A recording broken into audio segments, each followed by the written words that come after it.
Praise the Lord. தேவனுக்கு மகிமை உண்டாவதாக.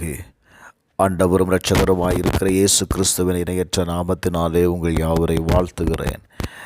இந்த நாளுக்கான தேவனுடைய வார்த்தை எரேமியா 31 அதிகாரம் 25 வசனம். நான் விடாய்த்த ஆத்துமாவை சம்பூர்ணமடைய பண்ணி தொய்ந்த எல்லா ஆத்துமாவையும் நிரப்புவேன். எனக்கு அன்பானவர்களே,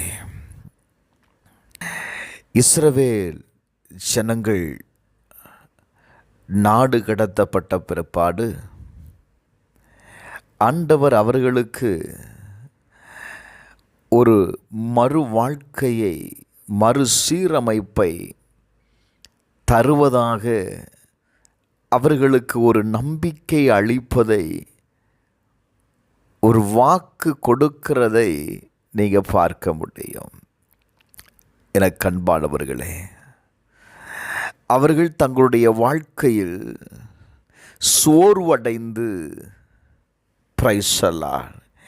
இனி எங்களை யார் தேற்றுவார் என்று சொல்லி ஒரு தொய்ந்து போன நிலையில் இருக்கிற சூழ்நிலையில் கர்த்தர் பேசுகிற வார்த்தை தான் இந்த வார்த்தை.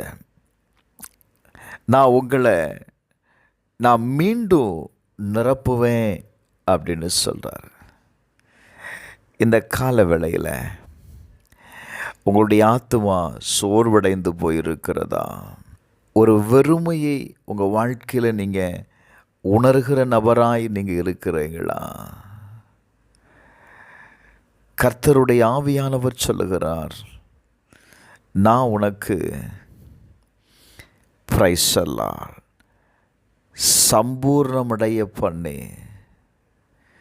உன்னை நான் மீண்டும் உனக்கு தேவையான எல்லா செழிப்பையும் கொடுத்து நான் நிரப்புவேன் அப்படின்னு ஆண்டவர் சொல்லுகிறார். எனக்கு அன்பானவர்களே, நீங்கள் தொய்ந்து போன காரியம் என்ன? உங்களுடைய ஆத்துமா எதை குறித்து விடாய்த்து போயிருக்கிறது? இந்த கால வேளையில் நம்பிக்கையை இழந்து இனி என்னால் ஒன்றுமே செய்ய முடியாது, இனி என்னால் வாழவே முடியாது என்கிற நிலையில் நீங்கள் இருக்கிறீங்களா? கர்த்தருடைய வார்த்தை சொல்லுகிறது, தொய்ந்து போன எல்லா ஆத்துமாவையும் நான் நிரப்புவேன். கர்த்தர் உங்களை நிரப்புவதற்கு கடவுளை சார்ந்திருங்க.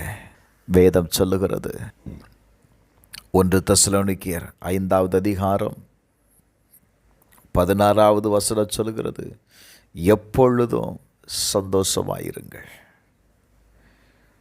இடைவிடாமல் ஜெபம் பண்ணுங்கள், எல்லாவற்றிலேயும் ஸ்தோத்திரம் செய்யுங்கள்.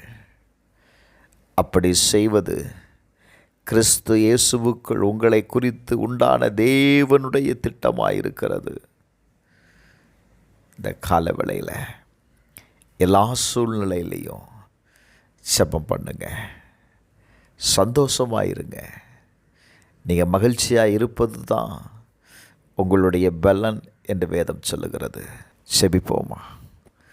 பரலோக பிதாவே, இயேசுவின் நாமத்தினால இந்த கால வேளையில் ஆண்டவரே, விடாய்த்து போயிருக்கிற, தன்னுடைய வாழ்க்கையில் சோர்வடைந்து இருக்கிற ஒவ்வொருவருக்காக நான் ஜெபிக்கிறேன்ப்பா. ஒவ்வொரு ஆத்துமாவையும் கர்த்தர் பலப்படுத்துவீராக, பலனடைய செய்வீராக, அவர்களுடைய காரியங்களை மறுசீரமைப்பீராக. இயேசுவின் நாமத்தினால ஆண்டவரே, ஒரு சமாதானமான வாழ்க்கையை வாழ்வதற்கு கர்த்தர் அனுக்கிரகம் செய்யும். இயேசுவின் நாமத்தில் ஜெபிக்கிறேன் நல்ல பிதாவே, ஆமென்.